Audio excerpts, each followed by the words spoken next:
If human beings begin REM sleep 90 minutes after falling asleep, if we want to know how many seconds, we multiply by this conversion factor, 60 seconds per 1 minute, and we get 5,400 seconds. If a statue in Giza is 140 cubits long, we multiply by the conversion factor, 7 palms per 1 cubit. The cubits go away. We're left with 980 palms.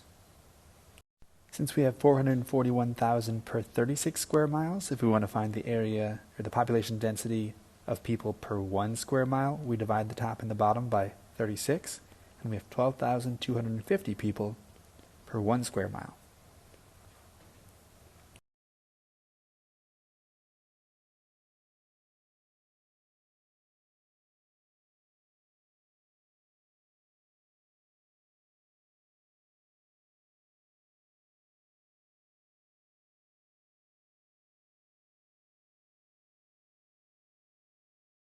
So I have 6 meters of tape. I'm going to multiply this by 100 centimeters per meter to find the conversion.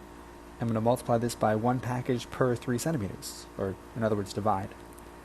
And then I'm going to end up with 600 divided by 3, which is 200, and all the other units except for package go away.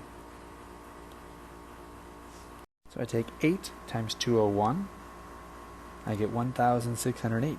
The furlongs cancel out. So I have 2.5 ounces per muffin, 1 pound per ounce, and 48 muffins. So notice the ounces cancel out here, and the muffins cancel out, and the only unit left is pounds, which is what I want. If I multiply straight across the top and the bottom, and then I divide, I get 7.5. So if I multiply 17.25 inches by this conversion factor, the inches go away, and I'm left with 43.815 centimeters. So I'm comparing pumpkin to pistachio seeds. There are 5.5 more grams per ounce.